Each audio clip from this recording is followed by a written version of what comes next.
नमस्कार, मैं Sujeet Kumar Pandey Light of India में आपका स्वागत करता हूं। आज हम बात करेंगे हमारे सिवान जिले के स्वतंत्रता सेनानियों के बारे में और उन स्वतंत्रता सेनानी में एक ऐसे स्वतंत्रता सेनानी जो पत्रकार के साथ साथ शिक्षक और एक निर्माणकर्ता जो कि जहां भी जाते थे शिक्षा का अलख जगाते थे और शिक्षा को लेकर उन्होंने जो कार्य किया उनकी सराहना जितनी भी की जाए वो कम है। वही जानते हैं उन्हीं के विषय में, उन्हीं के सुपुत्र श्री अमित कुमार मोनू जी से कि कैसे थे उनके पिताजी, क्या विचारधारा थी उनकी और बहुमुखी प्रतिभा के धनी के साथ साथ वो गुण उन्होंने कहाँ से पाया था कि एक स्वतंत्रता संग्राम के में तो स्वतंत्रता सेनानी तो थे ही, साथ पत्रकारिता के रूप में उन्होंने कौन कौन से ऐसे कार्य किए, शिक्षा जगत में कौन कौन से उन्होंने अलख जगाई जिसकी आज भी जिस भी क्षेत्र में उन्होंने अलख जगाया आज भी लोग पूरी सराहना करते हैं। तो स्वतंत्रता सेनानी और प्रखर वक्ता हैं श्री महेंद्र बाबू। आपको बताते हैं कि श्री महेंद्र बाबू सीवान जिला ही नहीं बल्कि उत्तर प्रदेश के बलिया जिले में भी कई विद्यालयों में उन्होंने शिक्षा का अलख जगाया और शिक्षा का केंद्र खोलने का भरपूर कोशिश किया और उसे पूरा भी किया। आज भी इनके शिक्षा केंद्र खोले गए जहां पर भी वो काफ़ी चर्चित हैं। सर, आपके पिताजी ने इसे बिहार को ही नहीं बल्कि उत्तर प्रदेश को भी सींचा। कहा जाता है कि जब समानांतर सरकार थी, बलिया, सितारा, तामलुक, ये 3 जिले जो थे, जो क्षेत्र थे, पहले से ही आज़ादी के समय से ही सबसे पहले आज़ाद थे। उस बलिया में एक से एक विद्वान पैदा हुए। बलिया में भी उन्होंने शिक्षा का अलख जगाया और सिवान में भी उन्होंने शिक्षा का अलख जगाया। वो कौन कौन से क्षेत्र थे, क्या क्या कृति थी उनकी, कौन कौन सी विचारधारा थी, किस पार्टी से चुनाव लड़े, थोड़ा 2 शब्द उनके विषय में बताएं। नमस्कार। मेरे पिताजी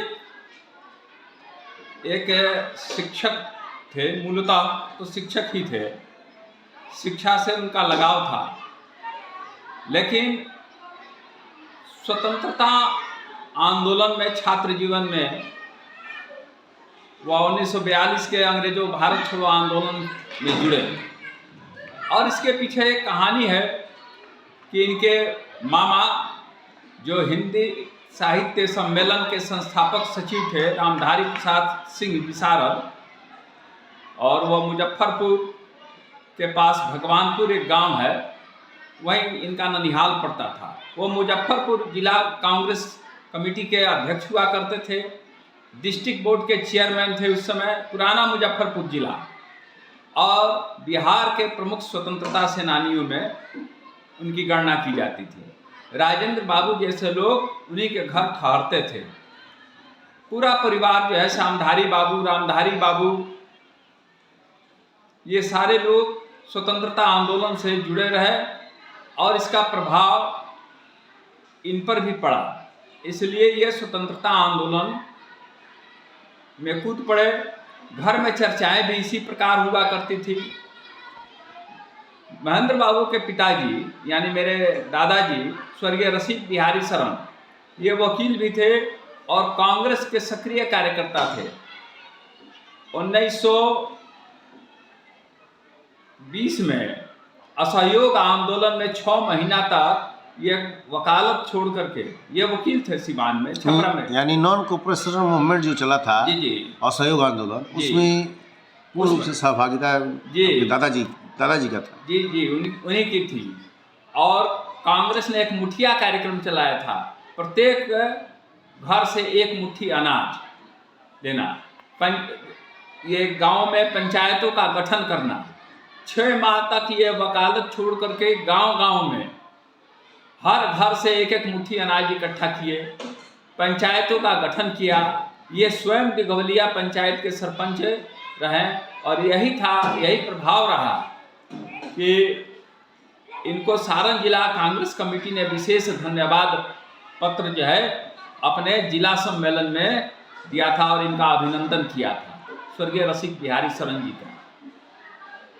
तो इनके बड़े भाई संत कुमार वर्मा जो इलाहाबाद विश्वविद्यालय छात्र संघ के सचिव थे, कांग्रेस के सक्रिय कार्यकर्ता थे और प्रीफेक्ट भी थे।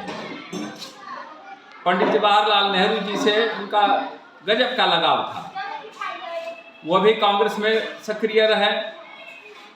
इनके बड़े पिताजी विलास बिहारी सहाय जो कि वकील थे, हथुआ राज के वकील थे, वह जिला परिषद के सदस्य थे, डिस्ट्रिक्ट बोर्ड के उस समय सदस्य थे जिस समय राजेंद्र बाबू के अग्रज महेंद्र बाबू डिस्ट्रिक्ट बोर्ड के चेयरमैन हुआ करते थे छपरा में। राजेंद्र बाबू के बड़े भाई जी। और मेरा परिवार तो एक तरह से कांग्रेसी था, लेकिन 1942 के आंदोलन में ये लोग जो कांग्रेस से के बड़े बड़े नेता जेल चले गए, माला पहन करके जेल चले गए, एक खालीपन आ गया आंदोलन में, तो उस खालीपन को भरने का निर्णय बिहार के छात्रों ने लिया और इस रूप में स्वतंत्रता आंदोलन में इनका योगदान रहा। और नेताजी सुभाष चंद्र बोस को सिवान बुलाने में और उनको अपने खून से पत्र लिखने वालों में ये लोग रहे हैं। सिवान में कई घटनाएं, सरकारी इमारतों पर राष्ट्रीय झंडा फहराना, रेल पुलिया जो है सिवान का पूरब के तरफ जो जाती है उसको डायनामाइट से उड़ाने का काम, दारोगा से रिवॉल्वर छीनने का काम, इस तरह से कई कार्यक्रमों को अंजाम देने का इन्होंने काम किया। लोग इतिहास पढ़ते हैं, बहुत से लोग आजकल इंडियन नेशनल मूवमेंट पढ़ते हैं, तो Indian national movement Bipin Chandra ji का किताब है भारतीय स्वतंत्रता संग्राम। लेकिन स्वतंत्रता संग्राम में जितनी घटनाएं हुई, चाहे आपका असहयोग आंदोलन हुआ, चाहे सविनय अवज्ञा आंदोलन हुआ, उसके बाद नमक सत्याग्रह हुआ, भारत छोड़ो आंदोलन हुआ, उसके मुख्य बिंदु और मुख्य पात्रों को ही उसमें रखा गया। और ऐसे बहुत से पात्र, बहुत से गांवों से, बहुत से जगहों से, जैसे हमारे सिवान से आप जो बता रहे हैं, घटना बता रहे हैं, ऐसे हर जगह पर कई लोग बलिदान हो गए, कई लोग शहीद हुए, बहुत लोग जेल भी गए। उनका इतिहास नहीं लिखा गया, उस इतिहास से भी कहीं कहीं छेड़छाड़ किया गया। और लोग आज भी बहुत से दिन तक लोग मैंने अपना वेतन भी पाए। क्या कहा, जैसे कहा जाता है कि स्वतंत्रता आंदोलन का स्वतंत्रता सेनानी के आश्रित लोगों को भी कुछ पैसा मिला, चाहे उन लोगों को फैसिलिटी मिला। तो ये सारी फैसिलिटी कुछ मिला कि नहीं आपके पिताजी को? जी, मैंने इस संदर्भ में अपने बड़े पिताजी स्वर्गीय संत कुमार वर्मा, जो राजेंद्र बाबू के साहित्यिक सलाहकार भी थे, साहित्यिक सचिव थे, सलाहकार नहीं थे, और कांग्रेस के नेता भी थे। और मैं अपने पिताजी से इस पर चर्चा किया कि भाई आप लोग स्वतंत्रता आंदोलन में सक्रिय रूप से भाग लिए। बड़का बाबू जी मेरे संत कुमार वर्मा जो पत्रकार थे, अधिवक्ता थे, साहित्यकार थे, कवि थे, तो उनसे भी मैंने पूछा कि आपने इतना असहयोग आंदोलन में काम किया, आपको पुलिस ने गिरफ्तार किया, 12 मील दूर ले जाकर के छोड़ दिया, तो आपने स्वतंत्रता सेनानी पेंशन के लिए क्यों नहीं अप्लाई किया? और यही बात मैंने पिताजी से भी पूछा था। दोनों ने कहा कि यह समय की मांग थी और हम लोग कोई इसलिए आज़ादी की लड़ाई में हिस्सा नहीं लिए थे कि इसका पारितोषिक हमें पाना है, ये इनाम पाना है, इसकी अपेक्षा नहीं थी। यह हमारा कर्तव्य था जो हमने किया, और पेंशन पाना सौदा हमने नहीं किया। यानी देश सेवा की भावना उनमें कूट कर भरी थी। उन्होंने जो भी कार्य किया वो देश सेवा के लिए किया। कोई कुछ पाने की इच्छा उनके अंदर में नहीं थी कि हमको कुछ यहाँ से पारितोषिक मिले या कुछ पेंशन मिले। जी नहीं, राष्ट्रीय स्वयंसेवक संघ में है कि देना है, लेना किसी से नहीं, इस सिद्धांत पर चलना है। अपने आप को भी राष्ट्र के लिए समर्पित कर देना है, लेकिन लेना समाज से नहीं है।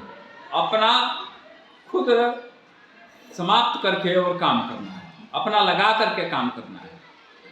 इस भावना से वो प्रेरित रहे और यही कारण रहा कि 1952 के प्रथम आम चुनाव में जब बिहार में भारतीय जनसंघ 3 सीट सीवान, बेतिया और नवादा लड़ने का फैसला लिया, तो पंडित दीनदयाल उपाध्याय जी जो भारतीय जनसंघ के अखिल भारतीय महामंत्री थे, वह सीवान में सर्वेक्षण के लिए आए थे, पूरे बिहार का सर्वेक्षण कर रहे थे। और सीवान जीरादेई संयुक्त विधानसभा निर्वाचन क्षेत्र से स्वर्गीय महेंद्र कुमार जी को प्रत्याशी घोषित किया और इन्होंने अपनी माँ का मेरी माँ का गहना जो था वो बेच करके चुनाव लड़ा, क्योंकि उस समय पैसे मिलते नहीं थे दल के पास। ये भी तय था कि जीतना भी नहीं है, लेकिन चुनाव सिर्फ इसलिए लड़ना था कि राष्ट्रीय स्वयंसेवक संघ के राष्ट्रवादी विचारधारा को जन जन तक पहुंचाना का एक माध्यम हो, और वही काम उन्होंने किया। आपका शुभ नाम? डॉक्टर अमित कुमार। आखिर प्रहरी हैं सर, आप स्वर्गीय महेंद्र बाबू के विषय में जानते होंगे, क्या आप देखे भी हैं? कैसा स्वभाव था उनका, किस प्रकार के व्यक्ति थे? मैं रामविलास सिंह, महेंद्र बाबू सरल अच्छे स्वभाव के थे और आदर के भी पात्र थे। उनका स्वभाव ही ऐसा था कि लोगों को अपने पास बुला लेते थे, आकृष्ट कर देते थे। हाँ? अपने पास बुला लेते थे। हाँ, आकृष्ट हो जाते और सबको कल्याण भी कर देते थे। यानी हर जगह पर उन्होंने अपना जो भी कृति किया है, आज भी वो अजर अमर।